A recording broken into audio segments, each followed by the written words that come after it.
Hello everyone, कैसे हैं आप लोग? तो बहुत सा so finally I am on this second blog of second video of my YouTube because बहुत बार मैंने बहुत बार बहुत कुछ रिकॉर्ड किया, लेकिन फाइनली कुछ ऐसे मुझे कंक्लूसिव नहीं लगा, तो मैंने कभी पोस्ट नहीं किया। बट मुझे लगता है अब नवंबर में एंड हो रहा है, इट्स ऑलरेडी 24, तो मुझे लगता है कि now this is high time that I should post something that where am I and what am I doing. So जैसे कि मैंने पहले ब्लॉग में डाला हुआ था कि this year I wanted to go all in into the web apps. तो एक्चुअली आई वेंट, तो मैंने बहुत सारे वेब एप्लीकेशंस बनाए, छोटे बड़े बहुत तरह के, बहुत सारे को मैंने डिप्लॉय भी किया just to see if it works fine. And बहुत सारे को मैंने बीच में भी छोड़ा, और आई थिंक मैं अभी भी और भी बनाना चाहती हूँ। एंड आई थिंक वो कभी ख़त्म होगा भी नहीं, तो मैं बनाती रहूँगी। तो अभी रिसेंटली जो एक बहुत अच्छा काम मैंने जो किया है, वो मेरे हिसाब से मुझे लगता है अच्छा काम है, जो मैंने अपने बहुत सारे स्ट्रेंथ से एक्चुअली मैंने किया है। क्योंकि अगर last year if you would have asked me कि will you do something like this, I would have definitely said no, because again I had very less confidence in this thing. But now वो चीज़ side हो गई है, अभी हो गया है कि सब ट्राई करके देख लेते हैं, वॉट एवर वर्क्स वर्क। और ट्राई तो करना है इसी लाइफ में, तो लेट्स डू इट। तो मैंने फाइनली एक अच्छा चीज़ किया है कि I have launched A I SaaS. अब वो ए आई सैस क्या है, मैं बहुत जल्दी से आपको उसके बारे में बताती हूँ। And technically I don't know if we can call it a AI SaaS or not, but let's call it a AI SaaS. So basically जो मैंने लॉन्च किया उसका नेम मोर है। मोर is the short form of makers of resume. तो मोर क्या करता है कि आप किसी भी रिज्यूमे का एक टेलर्ड रिज्यूमे बना सकते हो। अगर आप कोई भी जेडी, आप जो भी जेडी मन करे, जो भी आपके डिजायर्ड जेडी है, अगर आप उसको कॉपी पेस्ट करते हो तो आपको मोर एक टेलर्ड रिज्यूमे उस जेडी के बेसिस पे बना के देगा। तो this is a very simple thing that I wanted to work on. और मोर एक्चुअली में मैंने जब बनाया था, तो मैं अपने लोकल सिस्टम के लिए मैंने बनाया था। क्योंकि आप सबको पता है कि मैं बहुत सारी जॉब्स को के लिए अप्लाई कर रही थी।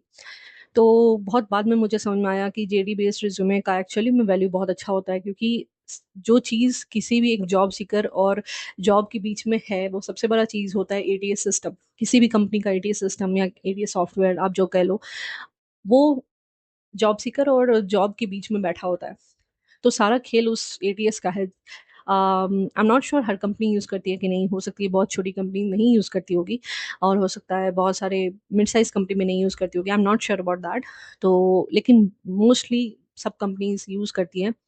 अ, अगर आपको एटीएस सिस्टम के बारे में नहीं पता है, तो मैं आपको बता दूँ। एटीएस जो होता है वो एप्लीकेंट ट्रैकिंग सिस्टम होता है, जिसमें जो रिक्रूटर्स होते हैं वो कुछ फ़िल्टर्स लगाते हैं, जिसको आपका रिज़्यूमे पास आउट करता है जब, तो वहाँ से सिलेक्शन होता है, वहाँ से रिज़्यूमे सेलेक्ट होता है। फिर अब डिपेंड करता है कंपनी टू कंपनी, हो सकता है उसके बाद वो और कोई भी सॉफ्टवेयर यूज़ करते हो। बहुत जगह पे जहाँ तक मैंने बात की है, वहाँ मुझे पता चला है कि उसके बाद फिर ह्यूमन को, किसी भी इंसान को, जो भी उनके हैं रिक्रूटर, उनको मिलता है, एंड वो भी वो क्रॉस वेरीफाई करते हैं। तो इस तरीके की चीज़ें होती है। एक जो जॉब एम्प्लॉयमेंट की जो तरीका है, वो इस तरीके से कुछ स्टार्ट होता है।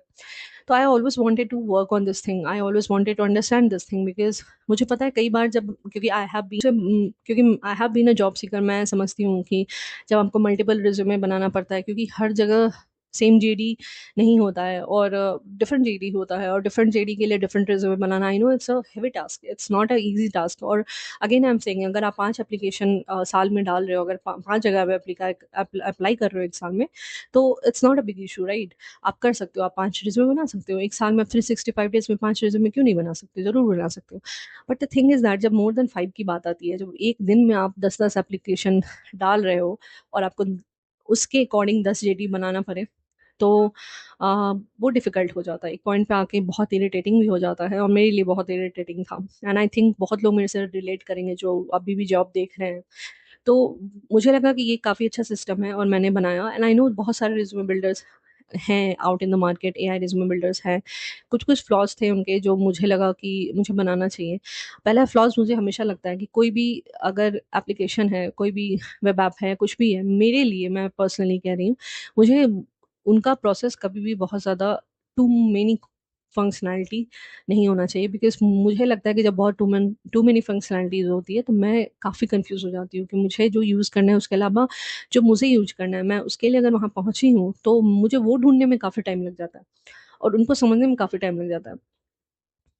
तो मुझे हमेशा लगता है कि मैं ऐसी चीज़ें बनाऊँ जो अगर लोग को एक ही फंक्शनैलिटी यूज़ करनी है तो वो आएँ और उन्हें पता रहे कि इसमें ये एक ही फंक्शनैलिटी होती है और वो एक फंक्शनैलिटी आराम से करके जाएँ। तो उनका टाइम भी सेव होगा और उनको हर चीज़ देखने की ज़रूरत नहीं पड़ेगी। तो मेरे लिए बहुत इम्पोर्टेंट होता है कोई चीज़ इस तरीके का हो। अ, सेकंड चीज़ ये होता है कि एआई जब कुछ भी आपके लिए बनाता है तो एक आप हमेशा अप्रॉक्सिमेशन लेके चल सकते हो। आप उसको श्योरिटी में कभी नहीं कह सकते हो। परप्लेक्सिटी, ओपेनएआई ये सब तक कहते हैं कि आप इनके रिजल्ट्स पे रिलाई नहीं कर सकते हो। आप कुछ हद तक ज़रूर रिलाई कर सकते हो, टोटली आप नहीं रिलाई कर सकते हो। मैं अभी भी बोलूँगी आप 80 80% तक किसी चीज़ पे इस तरीके की चीज़ों पे रिलाई कर सकते हो और अगर आप कभी भी कन्फ्यूज़ हो तो प्लीज़ सोर्सेज़ को जाके ज़रूर पढ़ो, सोर्सेज़ को जाके ज़रूर देखो। तो ये चीज़ें होती हैं और सोर्सेज़ पे भी कभी-कभी मुझे लगता है बहुत रिलाई नहीं कर सकते हो। सोर्सेज़ भी क्या है, बहुत सारे लोग ब्लॉग्स डालते हैं, बहुत सारे लोग बस कंप्लीट करने के लिए ब्लॉग्स डालते हैं, बहुत सारे लोग बहुत क्लियर ब्लॉग्स डालते हैं और I really appreciate them because I know writing a blog is like a really difficult task. तो वो बहुत अच्छा काम कर रहे हैं जो अच्छे-अच्छे ब्लॉग्स लिखते हैं, बिकॉज़ मैंने बहुत कुछ सीखा है, बहुत सारे ब्लॉग्स हैं उनकी जब वर्क फ्लोज़ को अच्छे से समझाया जाता है, तो मैं डॉक्यूमेंटेशन और ब्लॉग्स की फ़ैन हूँ। जो लोग बहुत अच्छा डालते हैं, बिकॉज़ अगेन इस ज़माने में जहाँ हम लोग हर चीज़ गूगल से बेटर जाके परप्लेक्सिटी और इन सब पे सर्च कर लेते हैं। फिर भी मैं अभी भी बहुत सारे सोर्सेज़ को ज़रूर पढ़ती हूँ। तो वो चीज़ें हैं, तो आप कहीं न कहीं वो जो प्रॉब्लम है एआई के साथ वो है और आप उसको डिनाई नहीं कर सकते हो। लेकिन क्या होता है, बहुत सारे मैंने रिज़्यूमे बिल्डर्स में फ्लॉज़ भी देखे हैं। मैंने जब मुझे मार्केट में इसको एक्चुअली में लाना था, उससे पहले मैं थोड़ा-सा रिसर्च ज़रूर किया था। मैंने रेडिट वगैरह पे देखा था तो बहुत लोगों ने डाला था कि इस तरह के फ्लॉज़ होते हैं जहाँ पे एआई अननेसेसरी स्किल्स ऐड कर देता है जो आपके रिज़्यूमे में नहीं प्रेज़ेंट है। तो जो भी रिज़्यूमे में नहीं प्रेज़ेंट होता है उसको जब आपके रिज़्यूमे में डाल देता है तो कहीं न कहीं एटीएस तो ज़रूर पास कर जाएगा, लेकिन स्किल्स जो आपकी हैं वो हो सकता है एक्चुअली में उस रिज़्यूमे में कुछ ज़्यादा ही ओवर डाल दिया है। तो बहुत लोगों को ये प्रॉब्लम भी था, क्योंकि बेटर बनाने के चक्कर में कई बार एआई रिज़्यूमे बिल्डर्स बहुत सा ऐसी चीज़ ज़रूर ऐड कर देता है। तो मुझे बस ये चीज़ था कि मैं ये चीज़ भी करूँ, क्योंकि मैं चाहती थी ह्यूमन कंट्रोल और एआई कंट्रोल दोनों हो। बस एआई कंट्रोल ना हो, क्योंकि आपके पास पूरा राइट है अपनी चीज़ों को चेंज करने के लिए। अब थर्ड चीज़ ये होती है कि रिज़्यूमे जो होता है कई बार जैसे कि स्किल्स होते हैं। अब बहुत जगह मैंने देखा है जैसे कि स्किल्स है, कोई भी आपने भी नोटिस करा होगा कि फॉर एग्ज़ाम्पल सीआई/सीडी इंटीग्रेशंस है, सीआई/सीडी पाइपलाइनिंग है मान लो। तो कई बार क्या होता है, अगर हम मान लो जॉब में नहीं हैं और हम अपने एप्लीकेशंस बना रहे हैं, तो अगर देखा जाए तो हम सीआई/सीडी कर रहे हैं। तो सीआई/सीडी बहुत मतलब एक्सट्रीम लेवल पे नहीं, बट हम कर रहे हैं, हमें समझ में आता है। बट वो सीए-सीडी हमने रिज़्यूमे में नहीं ऐड किया मान लो, तो वो स्किल्स जब आपको दिखा रहा है कि ये सीए-सीडी का रिक्वायरमेंट है और आपने नहीं डाला वो रिज़्यूमे में, तो क्या होता है कई बार हम लोग उसको छोड़ देते हैं कि नहीं किया है। लेकिन एक्चुअली में अगर आप कुछ डिप्लॉय कर रहे हो, आप कुछ बना रहे हो, तो आपको आइडिया ज़रूर है सीए-सीडी का। बहुत बार आप आइडिया पे भी खेल जाते हो, है ना? तो कोई बात नहीं है, वो तरीका है एक्चुअली में, छोटी-छोटी चीज़ें आप ऐड कर सकते हो जो आपके रिज़्यूमे में नहीं है। तब भी आप ऐड कर सकते हो, कोई इश्यू नहीं है, क्योंकि बहुत सारी चीज़ें आप ऑन द गो भी सीख लेते हो।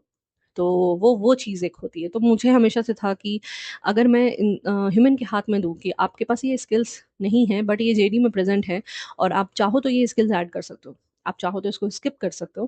तो ये कुछ फंक्शनैलिटीज़ मैंने डाले हैं इस मोर में। तो मोर में मैं बेसिक बातें आपको बताती हूँ, मोर आप कैसे काम कर सकते हो। आपके पास एक रिज़्यूमे होना चाहिए, कोई भी सिंपल रिज़्यूमे हो जिसमें आपके कॉलेज और एजुकेशंस और एक्सपीरियंस अगर है वो, प्रोजेक्ट्स अगर है वो, सर्टिफिकेशन अगर है वो, ये इस तरह के बेसिक स्ट्रक्चर वाला जो रिज्यूमे है आप उसको अपलोड कर लो। वो अपलोड जो आप करोगे उसको मास्टर रिज्यूमे कहते हैं। अब यहाँ पे क्या है कि मैंने एक फ्री भी डाला हुआ है कि आप फ्री रिज्यूमे एनालिसिस जाके कर सकते हो किसी भी रिज्यूमे का। आप देख सकते हो क्या क्या वीक पॉइंट है, कैसे आप उसको स्ट्रॉन्ग कर सकते हो एक्सेट्रा। तो वो रिज्यूमे एनालाइज करता है और फिर आपको कुछ एनहांसमेंट पॉइंट्स देता है, जिससे आपका मास्टर रिज्यूमे थोड़ा और अच्छा हो सकता है। नाउ अंडरस्टैंड दिस, क्योंकि मेरा टारगेट है कि उस रिज्यूमे को किसी तरह मैं एटीएस से पास कराऊँ। तो मैं बहुत सारी चीज़ इसमें लिमिटेशंस भी है। तो अब डिपेंड करता है आप कैसे जॉब के लिए अप्लाई कर रहे हो। जो आपके रिज्यूमे में अवेलेबल है वैसे के लिए कर रहे हो या फिर बिल्कुल डिफरेंट कर रहे हो। तो वो सब चीज़ें तो फिर वहाँ पे एटीएस की रेटिंग कम हो जाएगी। तो ये चीज़ें थोड़ी आपके हाथ में भी है, बट बेसिकली आप अपलोड करते हो रिज्यूमे और वो एनहांसमेंट्स हो जाता है, आप अप्लाई करते हो एनहांसमेंट्स, एनहांसमेंट होने के बाद आपके पास एक ऑप्टिमाइज मास्टर रिज्यूमे भी होता है, जिसको आप चाहो तो डाउनलोड करके उसको भी कहीं मन करे तो यूज़ कर सकते हो। उसके बाद जब आप नया रिज्यूमे बनाते हो, जो जेडी बेस्ड रिज्यूमे है, उसके लिए आप कोई भी कॉपी पेस्ट करोगे किसी भी जेडी को, चाहे लिंक्डइन से हो, चाहे naukri.com से हो, कहीं से भी जहाँ से आपको मन करे, आप उसको पेस्ट करो। अब वो क्या करेगा, आप जैसे ही जनरेट पे क्लिक करते हो ना, वो आपको कुछ सारे स्किल्स दिखाते हैं। अब वो स्किल्स क्या होते हैं, वो स्किल्स हैं जो आपके आपके रिज्यूमे में अवेलेबल नहीं है बट जेडी में है। तो आप इसकी वजह से क्या है कि आप चाहो तो उसको ऐड कर सकते हो। अगेन जैसे मैंने CI/CD का आपको एग्जांपल बताया उस तरीके से आप उसको एक्सेप्ट कर लो, आप उसको एक्सेप्ट कर लो, रिजेक्ट करो, आप पे है। उसके बाद आप उसको जैसे ही ओके करते हो, वो आपको एक रिज्यूमे बना के देता है। अब वो रिज्यूमे जो है वो जेडी बेस्ड रिज्यूमे है, और आपको परसेंटेज भी दिखाएगा वो एटीएस का। Now again I am saying कि मैं एक्स्ट्रा एटीएस परसेंटेज नहीं पुश कर रही हूँ। आई एम ट्राइंग कि 90% के एभव लाना, क्या मैं ट्राई कर रही हूँ, मैं ऐसी ऑप्टिमाइजेशन में भी अभी भी काम कर रही हूँ ताकि मैं आपके रिज्यूमे को 90% लेवल तक पहुँचाऊँ। बट अगेन उसमें आपका भी हेल्प चाहिए होता है। सिर्फ हर चीज़ एआई नहीं कर सकता है, क्योंकि आपके पास अगर चीज़ें अच्छी हैं, आपकी स्किल्स अच्छी है, अगर आपको कॉन्फिडेंस है, तो आप कोई भी स्किल्स ऐड कर लो, कोई फ़र्क नहीं पड़ता, आप वो कर लोगे, है ना? तो वो ये चीज़ें हैं। तो एटीएस परसेंटेज अगेन मैं जैसे कि बता रही हूँ, रिज्यूमे बिल्डर्स के हर जगह के एटीएस परसेंटेज डिफरेंट होता है। आप बहुत ज़्यादा रिलाई नहीं कर सकते हो, क्योंकि क्या होता है, हर जगह एक तरह का एटीएस सिस्टम नहीं होता है, हर तरह डिफरेंट डिफरेंट होता है। तो आप अ, एक एवरेज लेके चल सकते हो कि अगर मान लो कोई परसेंटेज 80% से एबव है, तो हो सकता है कि प्रोबेबिलिटी है कि वो पास कर जाए एटीएस को। तो ये इस तरीके का मैंने ऑप्टिमाइजेशन करके मोड को बनाया है, और मैं और भी ज़्यादा उसके एटीएस ऑप्टिमाइजेशन पे काम कर रही हूँ, मैं और भी रिसर्च कर रही हूँ कि मैं उसको बेटर करूँ, आपको सजेशन देते हुए कि आप भी किस तरह से इसको बेटर कर सकते हो। क्योंकि अगर मान लो आपने ABCD डाला है, तो मैं ABCD का सेंटेंस बना के आपको एक हद तक ही दे सकती हूँ। आप समझ रहे हो ना? मैं अगर आपने ABCD से लेके मान लो फॉर एग्ज़ाम्पल F तक डाला हुआ है लेटर्स, तो मैं एक हद तक ही आपको सेंटेंस बना के दे सकती हूँ, ठीक है? तो वो चीज़ें होती हैं। तो इसमें इसलिए मैंने मैंने बो मोड में बहुत ओपनली ये चीज़ कही है कि ये ह्यूमन और एआई का अ, कॉम्बिनेशन है, तभी कोई रिज़्यूमे अच्छा बनता है। अब कोई गारंटी अगर आपको दे रहे हैं कि मुझे लगता है कि वो नहीं हो सकता है उतना करेक्ट, अगर क्योंकि it all comes from what you submit into this, right? तो वो चीज़ है, जैसे कहते हैं ना प्रॉम्प्ट इंजीनियरिंग में, आप जितने बेटर अपने क्वेश्चंस डालोगे उतना बेटर वो आपको ऑप्टिमाइज वे में आंसर्स देता है। तो that is how it works, okay? तो ये चीज़ें हैं, आप जाके मोर को चेक कर सकते हो, मैंने डिस्क्रिप्शन में डाल दिया है, आप जाके उसको चेक करो। पेड ज़रूर है वो, लेकिन रिज्यूम एनालिसिस फ्री है, तो अगर आपको नहीं मन करे तो आप रिज्यूम एनालिसिस करके देख लो, और अगर आपको पसंद आए तो प्लीज़ पे करके भी देखो। Your open, I am always here for suggestions and feedback. आपको जो चीज़ नहीं काम करता है, कोई फ्लो कभी ब्रेक कर देता है या कुछ भी ऐसा होता है, तो प्लीज़ आप मुझे रीच आउट करो। आप मुझे, मेरा सारा इंस्टाग्राम, मेरा मेल सब कुछ है, आप वहाँ जाओ और मुझे रीच आउट करो। I am definitely here to help you out.